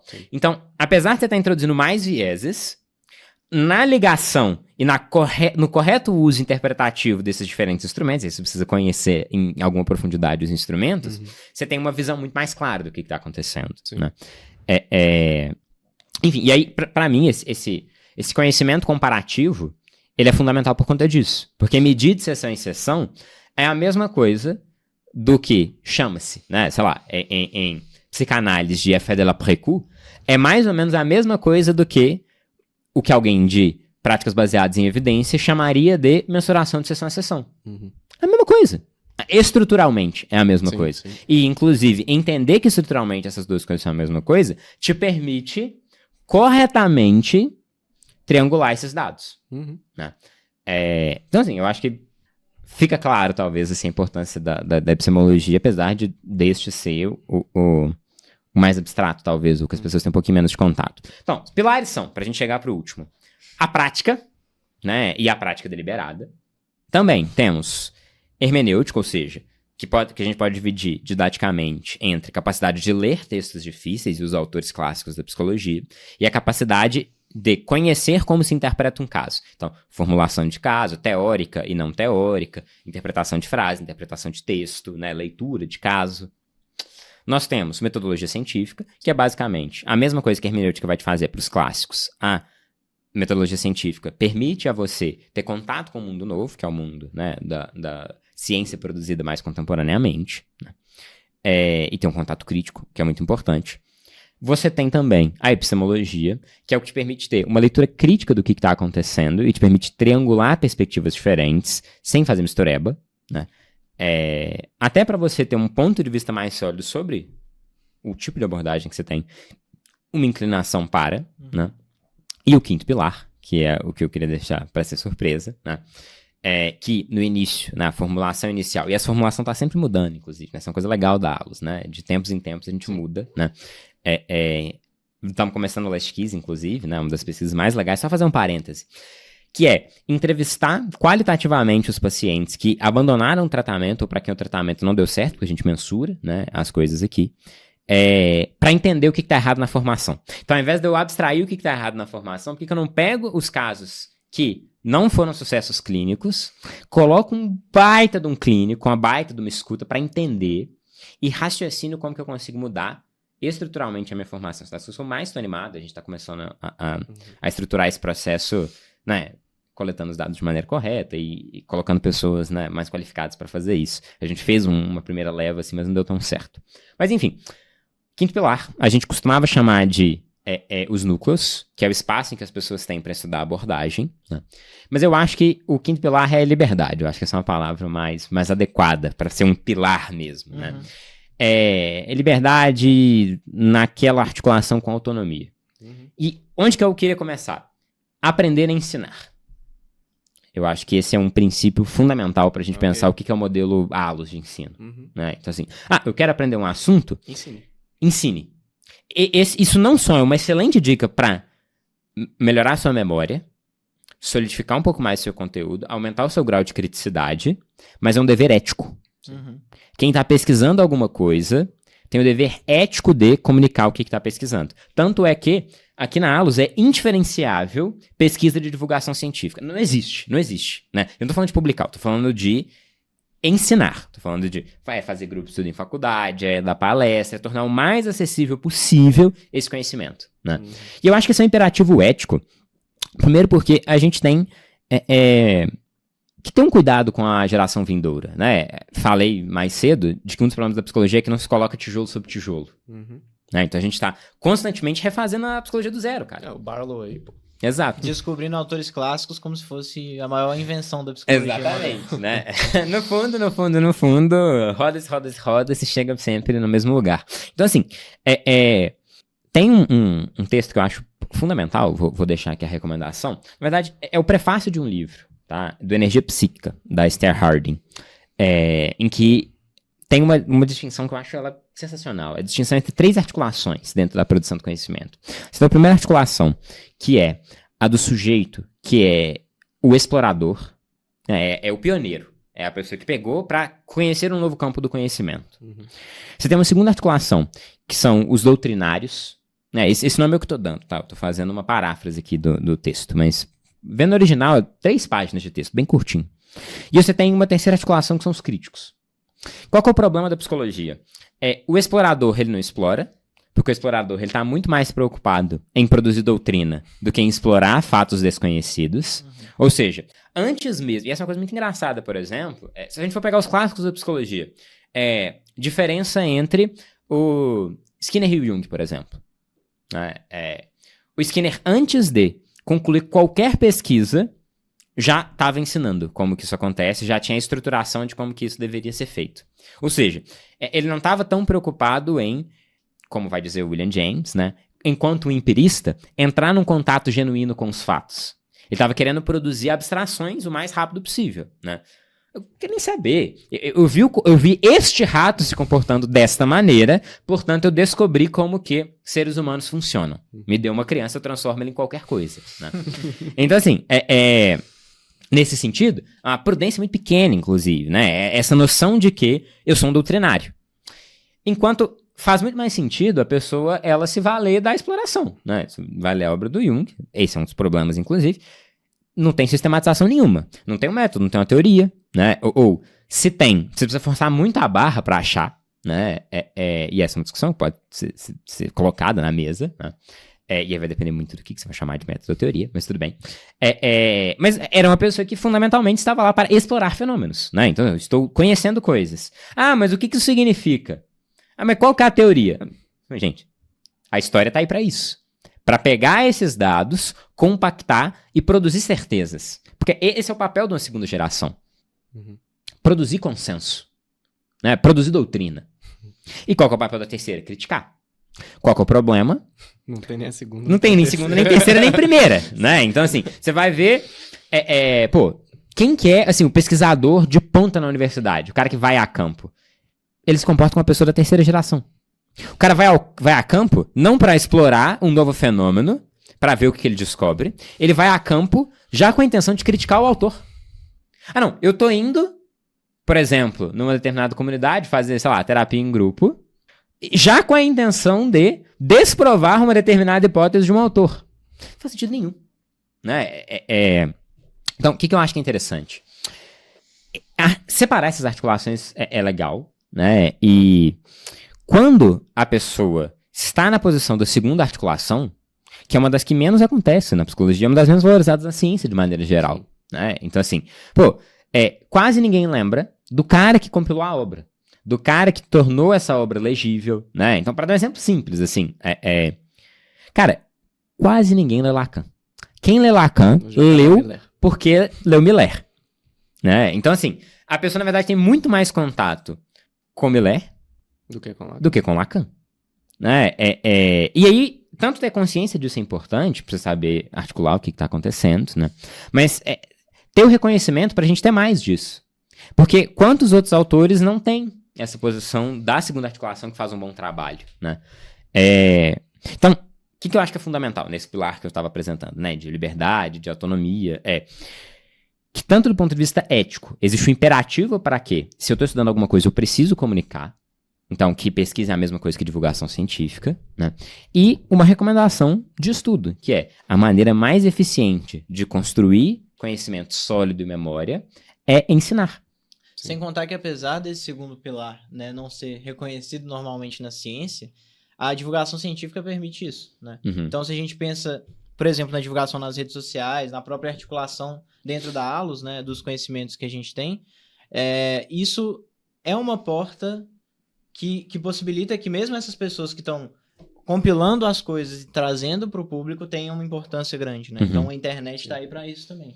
Isso é verdade. Acho que aqui fui refutado ao vivo, né? De fato, a internet faz com que muitas vezes a gente tome pelo autor principal o divulgador. Exatamente. Né? Isso é uma coisa muito comum, né? Se você for pensar assim, grandes nomes da psicologia, que vem de bate-pronto na sua mente? Não cita o nome de ninguém, Bernardo. Pelo amor de Deus. Já é a segunda do Bernardo. Segunda vez, Bernardo. Tem que pariu. Pô, assim. cara, A gente encontrou com ela no congresso, pô, foi cordial e gentil comigo, sabe? Não, sacanagem. Tô brincando. Não, e a excelente professora, Sim, diga-se de sim. passagem, né? Ah, Baita segunda articulação. Didática maravilhosa. Baita segunda articulação. Não, eu vou falar, assim, pra mim, isso da didática é absolutamente fundamental. Inclusive, assim, quando você fala que a melhor maneira de aprender é ensinar, não é só aprender o conteúdo, mas é aprender uma série de outras habilidades que estão aí latentes, né? Uhum. Retórica, né? A maneira de você se comunicar para uma outra pessoa ali e você tentar articular seus pensamentos para transformar isso em uma Sim. frase lógica. Então, A maior parte das pessoas não teve, a gente tá falando de prática no início, né? A oportunidade de receber feedback sobre como que atende. sim. Você quer saber o que melhora muito? Você dá feedback para outra pessoa de como que ela tá atendendo. Então, tem uma série de pessoas na aula cuja formação parte de ver outras pessoas atendendo, formular não só o que deu errado no atendimento da pessoa, mas o que as pessoas têm que fazer para melhorar. Assim, o grau de consciência que você tem, né, e o salto em termos de qualidade do clínico é gigantesco. Assim, Da mesma forma do divulgador, ou desse compilador de teoria que vai apresentar as coisas, né? A gente ter essas pessoas divulgando e outras pessoas para falar para elas, né? Se elas estão ensinando bem. E essa é a importância também do ensinar, né? Então, não só na parte clínica, de você saber clinicar, mas pensando na parte teórica de você saber ensinar, é importante que tenha pessoas dando feedback sobre isso também. Com certeza. E eu acho que, assim, pra já encaminhando pro final, fechar aqui o último pilar, eu vou voltar num aspecto que você tocou e que eu acho que, em se tratando disso que é a liberdade como um princípio fundamental, né, e da autonomia como um princípio fundamental, é o tesão. O tesão é fundamental. O tesão é fundamental. Por que acontece? Mas isso é interessante mesmo, cara.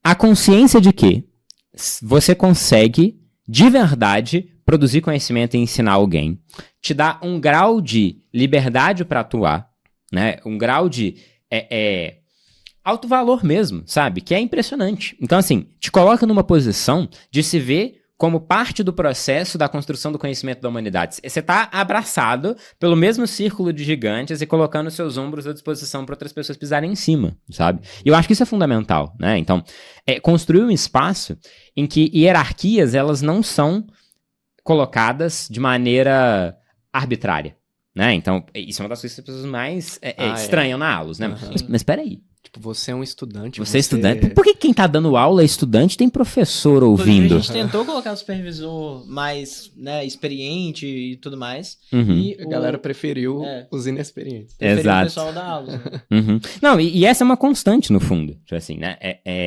E que é muito interessante, assim, porque a pessoa que tem a oportunidade de estar nessa posição, ela é a pessoa que vai correr mais, é a pessoa que vai querer chegar mais longe. Cara, assim. E pensando aqui agora, até nos grupos de Jung que a gente fazia, a gente falava com as pessoas, tipo, galera, lê aqui nas obras completas o livro tal e tal. Não, a gente quer ver a dinâmica, quer ver vocês falando, né? Uhum.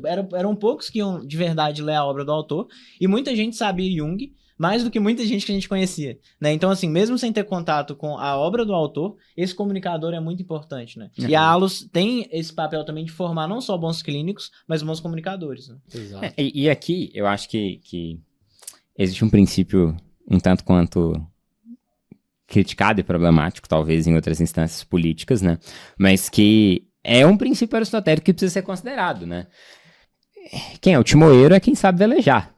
Então, assim, eu acho que isso é muito interessante, né? Mas quem que vai dar o grupo? É quem sabe ensinar. Sim. E quem que vai fazer o acompanhamento dos casos? É quem sabe supervisionar, sabe? Independente de onde que essa pessoa veio, qual que é a abordagem dessa pessoa, qual que é o grau de formação dessa pessoa, né? Claro que respeita-se, né, dentro de algumas instâncias, algum grau de hierarquia, mas eu acho que, de maneira geral, essa fluidez de hierarquias é o que faz com que tantas pessoas excelentes venham pra cá. E volta pro que a gente tinha falado antes, até da razoabilidade, né? É razoável colocar uma pessoa que sabe ensinar pra ensinar. Não tem por que eu colocar outra pessoa por qualquer outro motivo que seja, né? Sim, até porque Não existe correlação nenhuma entre a titulação de doutor e a capacidade de ensino. Essa é a coisa mais evidente. Mas assim, do mesmo jeito que, sendo bem sincero, assim, o que na faculdade que te ensinou a atender? Então assim, um insight de um professor, no fundo, você ganhou 5 anos para refletir sobre isso, para ler um pouquinho sobre, né? Mas se você tiver que apontar especificamente o que foi que fez isso, é muito difícil. Os então, amigos que fazemos no caminho. Eu sempre falo que, assim, para todo mundo que tá dentro do curso de psicologia, cara, a melhor dica é mate aula e converse com as pessoas no DA. Terceira do Bernardo? o Bernardo. Strike 3? Porque, Tá cara, sendo bem honesto, assim, o que eu quero dizer com isso, assim, você vai receber o conteúdo lá, você vai receber conhecimento, etc, teórico e tal, beleza. Mas no fundo, nas conversas que você tem com as pessoas ali do curso, que estão pensando coisas diferentes, que estão engajadas em projetos de fora, que você vai ter a oportunidade de participar de projetos como a gente está participando agora. Uhum. E de lidar com a realidade também. E de ver lidar como com a que a psicologia realidade. impacta, né? Como que você de fato aprende. Que não vai ser simplesmente no livro ou na aula. Não né? vai, cara, não vai. Então, assim, parte, né, de um terapeuta qualificado é a sua personalidade, né? Assim, a maneira como ela se constrói ao longo da vida. Então, se você tem uma personalidade pouco cascuda, ampla, potente, naturalmente você não vai conseguir, né, lidar com um monte de demandas que aparecem para você. Então, eu acredito que matar aula, simbolicamente falando, envolve... Metaforicamente. envolve exatamente isso, né? Então, a oportunidade que vocês têm aqui na aula de se desenvolver, muitas vezes vai ser bem maior do que os 5 anos que você passa na psicologia. E acho que tá num bom jeito, assim, pra gente caminhar pro fechamento. Eu vou colocar um princípio adjacente, assim, que eu acho que ele é muito legal, e ele não tem a ver tanto com o ensino, tem a ver com como eu ocupo a posição de gestor, assim, num certo sentido. Cara, se tem alguém matando aula, a culpa não é do aluno. Sim! A culpa é sempre de quem tá dando. Sim. Sempre de quem tá dando, sabe? Que foi o que aconteceu nas supervisões, cara. No início do projeto, eu fiz a supervisão ser obrigatória. Por que a supervisão teve que ser obrigatória? Porque era uma bosta.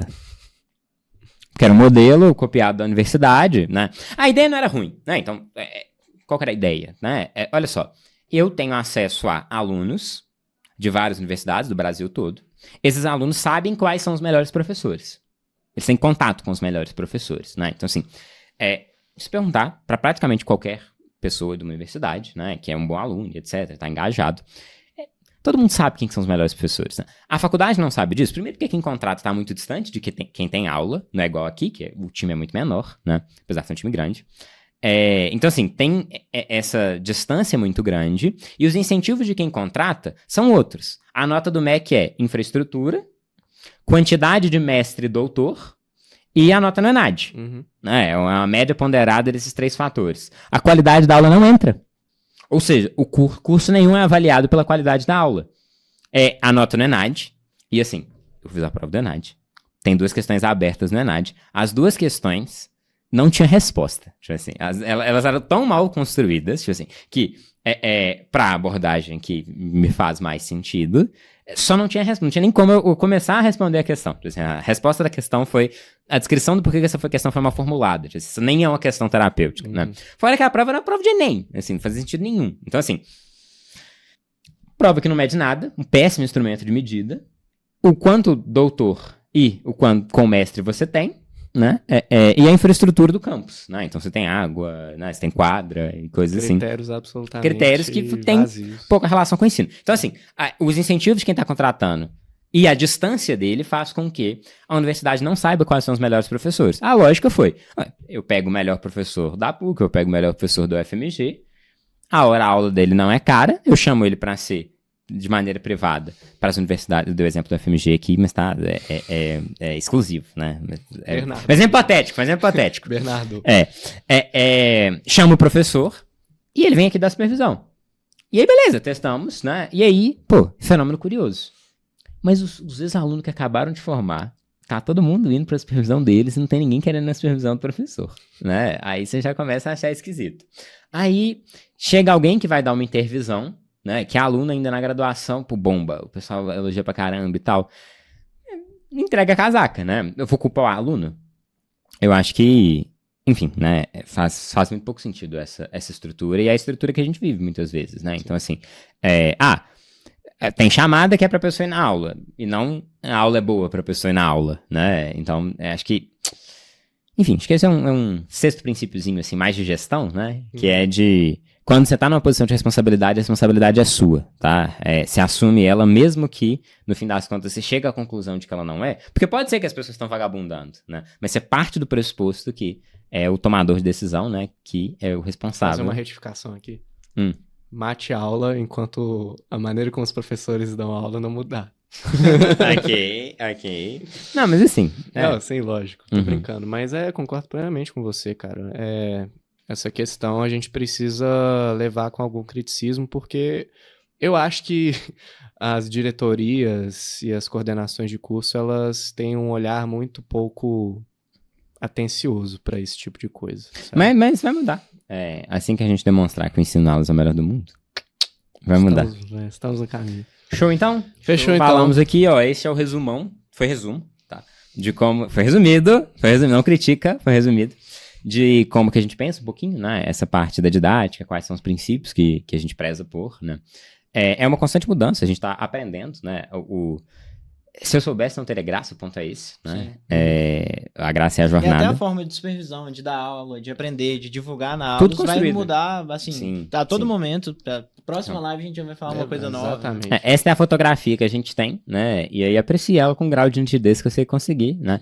O terceiro, né, e último desses mais estruturados vai ser sobre modelo de negócios, né? Então pensá-los enquanto um business e tentar explicar por essa ótica. De aproveitar para explicar um pouco disso também, de como que o aluno enquanto cliente tem essa importância, né? Não em necessariamente manter a estrutura da faculdade como é, porque é assim que a gente quer que seja, ou porque é assim que tá dando certo, mas entender o que o cliente quer também, né? Ou se o aluno não tá indo na aula, tem algum motivo Mas pra isso. essa é E aí a fica o pergunta pra take depois. pra próxima. Sim. Pra What próxima business podcast. are we in? Não traga spoiler.